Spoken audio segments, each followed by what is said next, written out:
magpatuloy o magsimula ng aking pagninilay, tayo po ay sama-samang manalangin para po sa kaligtasan ng bawat isa. Kani-kanina lamang po ay nayanig ng lindol ang Metro Manila, Cavite, Tagaytay at iba pang malapit na probinsya. Hindi lang po nung nakaraan sa Mindanao, ngayon nandito sa Luzon.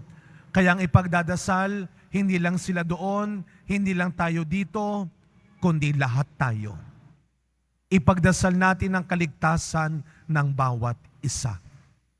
At kapag tayo po ay nakakarinig na may digmaan, may kalamidad, may pandemya, may sakit, naalala ko ho, nung nagsisimula pa lang ang pandemya, na araw-araw, daan-daan, libo-libo na mamatay, anong sumagi sa isip natin? Katapusan na yata ng mundo.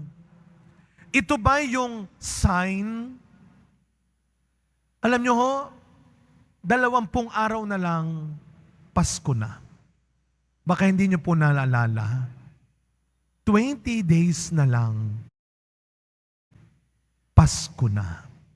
Siguro sasabihin niyo, parang naman kasing hindi magpapasko. Tingnan mo yung paligid natin. Wala masyado ng dekorasyon. Kanina ho, nung ako ay nagmisa sa mga madre sa Holy Face dahil nag-launching sila ng kanilang feeding program, Mukha ng Kalinga. Another ambag ng simbahan. Numadlakad ako, sabi ko parang kumpara ng mga nagdaang taon, ganitong araw, talagang maririnig, mararamdaman natin magpapasko na. Pero pag tumingin tayo sa paligid natin ngayon, parang hindi masyado. Ano ang pinapakita sa atin ng paligid natin ngayon? Ano ang sinasabi sa atin ng paligid natin ngayon?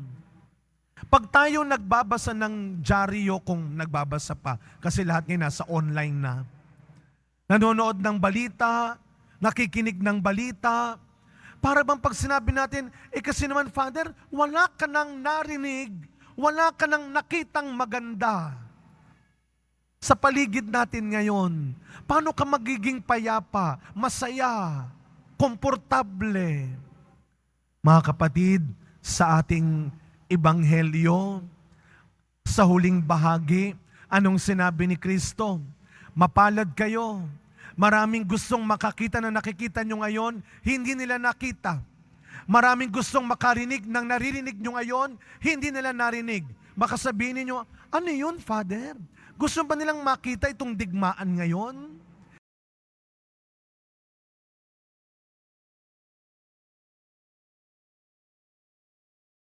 Itong pagtaas ng mga presyo ng bilihin? Itong mga kalamidad? Anong maganda dito? Mga kapatid,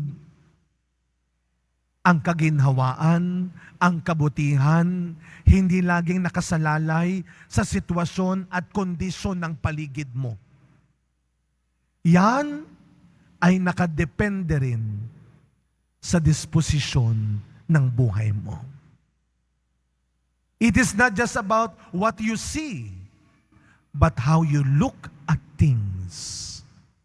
Hindi sa kung ano lang ang nakikita mo, kundi sa kung paano mo tinitignan ang mga bagay-bagay sa paligid mo. Kaya nga ano yung sinasabing mapalad ka, nakikita ninyo, sabi ni Kristo sa Ebanghelyo, Ama, pinasasalamatan kita sapagkat inilihim mo ang mga bagay na ito sa marurunong, sa mga pantas, at ito ay ibinigay mo sa mga taong may kalooban kagaya ng isang bata. Ano ang kagandahan sa kalooban ng isang bata? Ang bata daw, una, hindi nagtatanim ng galit. Tingnan niyo yung mga bata, magkaaway ngayon yan. Bukas, magkalaro na naman sila. Samantalang ikaw, ang tanda mo na, ang kaaway mo nung grade 3 ka pa. Kaya sana wag mawala ang kalooban ng isang bata. Na hindi yung bata, kabihin natin na walang pera, yung bata mangungulit kasi naniniwala siya, magkakapera ka pa. Mabibilan mo pa ako. Kaya nga itong ipagdasal natin, bago matapos ang taon na ito, Lord, bigyan mo ako ng kalooban ng isang bata. Tumitingin hindi sa kung anong wala, kundi sa kung anong pwede pa. Kaya nga mga kapatid, sa pagpapatuloy na misa natin, sana yung sinasabi sa unang pagbasang siya ay napuspos ng Espiritu Santo. Sana tayo rin, araw-araw, taglay natin ang Espiritu Santo. What you can do, it is your power. And what others can do to you, it is your choice. And what is that power? The Holy Spirit. Sapagkat ang Espiritu Santo ang magbibigay sa atin ng liwanag nang makakita tayo ng kung anong pwede pa, ng kung anong nandyan pa.